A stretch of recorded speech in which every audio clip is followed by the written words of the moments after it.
Assalamualaikum warahmatullahi wabarakatuh. Perkenalkan, nama saya Nurul Nafi Astiani, NIM 2319083. Saya dari kelas Ilmu Pendidikan D. Di video kali ini, saya akan membahas resensi saya terhadap buku Cahaya Bintang Terkutuk. Buku ini ditulis oleh Muhammad Isnansyah, diterbitkan oleh PT Alex Media Komputindo pada tahun 2013 di Jakarta. Langsung saja ke resensinya. Novel karya M. Isnansyah ini menceritakan tentang anak dari Kiai pesantren Banyuwangi yang bernama Ali Wafa. Di dalam keluarga, dia memiliki sisi yang berbeda dengan saudara lainnya. Dia lebih suka mencari jati dirinya di jalanan.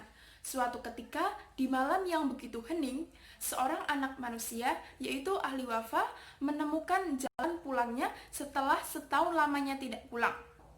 Andai jejaknya tidak terlacak, tentu dia tak akan pulang. Bukan karena benci dengan keluarga, melainkan semakin beranjaknya usia, jiwanya selalu bertanya dan mengajaknya untuk menelusuri kisi-kisi kehidupan yang misterius dan mengalahkan segalanya. Tentu alasannya inilah tidak mudah untuk diterima oleh keluarganya. Setelah beberapa hari di rumah, kejenuhannya pun datang kembali. Kali ini, Wafa memutuskan pergi ke Pasuruan untuk berziarah ke makam Kiai Haji Hamid. Setelah selesai, Wafa keluar dari area pemakaman dan bertemu dengan seorang pemuda yang bernama Doni, salah seorang anak jalanan yang tinggal bersama 6 temannya di gedung tua bekas stasiun kereta api.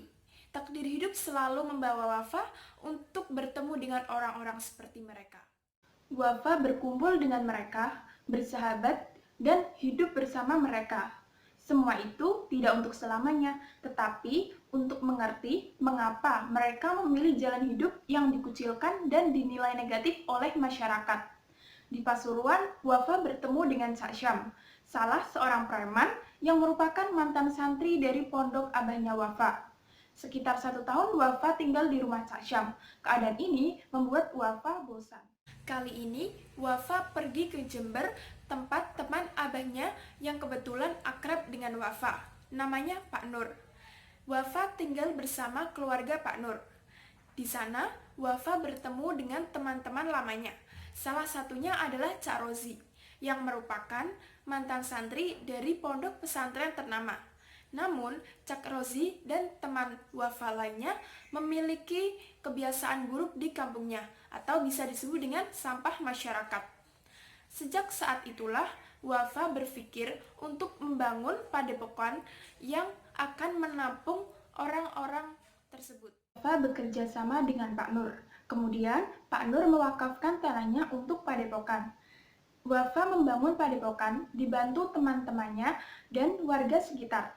Setelah padepokan tersebut jadi, Wafa dan teman-temannya mengisi hari-hari dengan kegiatan yang positif, seperti sholat berjamaah dan pengajian. Pengajian yang biasanya kaku antara guru dan murid di tempat padepokan ini tidak terlihat sama sekali. Justru tidak jarang gurunya pun sering menjadi sasaran guyonan. Agama disampaikan dengan santai tanpa membebani, sehingga yang mendengarkan pun tidak merasa tertekan dengan aturan-aturan agama yang disampaikan. Seiring berjalannya waktu, padepokan ini pun berubah nama menjadi Pesantren Metal Muslim. Metal sendiri merupakan singkatan dari mencari tali ilahi.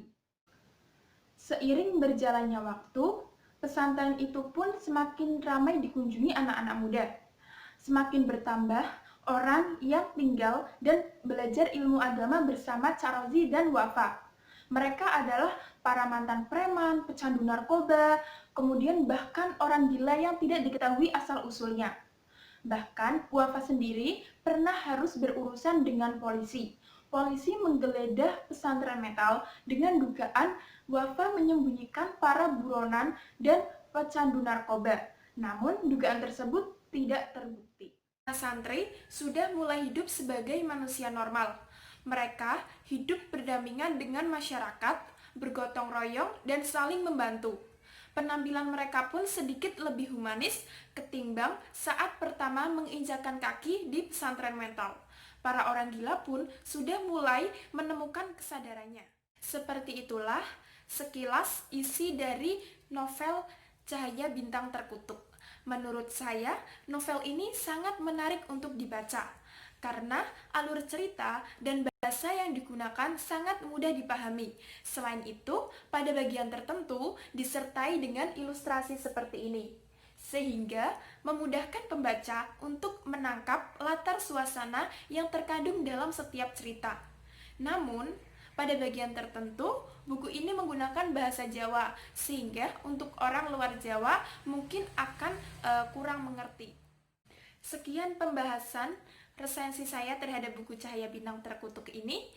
Terima kasih. Wassalamualaikum warahmatullahi wabarakatuh.